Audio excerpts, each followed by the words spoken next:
তো হ্যালো বন্ধুরা, সবাই কেমন আছো? আশা করি ভালো আছো। সবাইকে জানাই ঈদ মোবারক। আর আমরা ঈদের নামাজ পড়ে সবাই একসঙ্গে দাঁড়িয়ে রয়েছি, তোমরা দেখতে পাচ্ছ। কারণ আজকে আমরা সবাই নিয়ত করে নিয়েছি যে আমরা বাইক নিয়ে কোনো জায়গায় ঘুরতে যাব না। কারণ বাইক যে দুর্ঘটনাগুলো হচ্ছে তোমরা দেখতে পাচ্ছ, প্রতিনিয়ত আমাদের কানে খবর আসছে, আমরাও দেখতে পাচ্ছি। আমাদের ভাই বাদার আত্মীয় স্বজন কতজন এই বাইক দুর্ঘটনায় চলে গিয়েছে। তো সবাইকে বলবো, তোমরা যারা যারা বাইক চালাচ্ছ, যাদের প্রয়োজন আছে তারা বাইক নিয়ে যাও, সুস্থভাবে যাও, আস্তে আস্তে চালাবে, বেশি জোরে যেও না।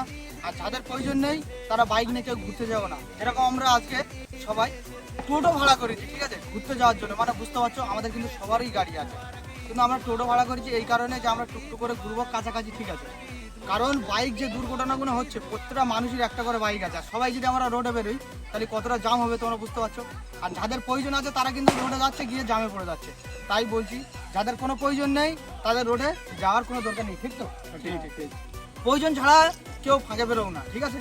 আর সবাই সুস্থভাবে থাকো। আর জানো বৃষ্টি হচ্ছে, আর বৃষ্টিটা হওয়ার কারণ হচ্ছে এই, আমি যেটা বুঝি খুব ভালো হয়েছে। কারণ অনেক ছেলেরা দেখবে উনজন মাস থেকে নিয়ত করে আছে, কারণ তারা ফোন করে কন্ট্যাক্ট করে রেখেছে ঈদের দিন এখানটা ঘুরতে যাবো, ওখানটা ঘুরতে যাবো। কত খারাপ কাজ হতো সেইগুলো কিন্তু বন্ধ হয়ে যাবে কারণ এই বৃষ্টির কারণে। তাহলে তোমরা কি কমেন্টে জানাবে, তোমরা কি খুশি হয়েছো যে এই বৃষ্টিটা হচ্ছে? আমরা কিন্তু অনেক খুশি, অনেক হ্যাপি। হ্যাঁ, একটু কমেন্টে সবাই জানাবে, আমরা কিন্তু অনেক খুশি যে বৃষ্টিটা হয়েছে। অনেক মানুষ কিন্তু ফালতু কাজে না যেন যুক্ত হতে পারে, তার কারণে হয়তো বৃষ্টিটা হয়েছে। আল্লাহ যা করে ভালোর জন্য। সবাই সুস্থ থেকো, সবার জন্য অনেক অনেক দোয়া রইলো। আর ভিডিওটা বেশি পরিমাণ সবাই শেয়ার করো।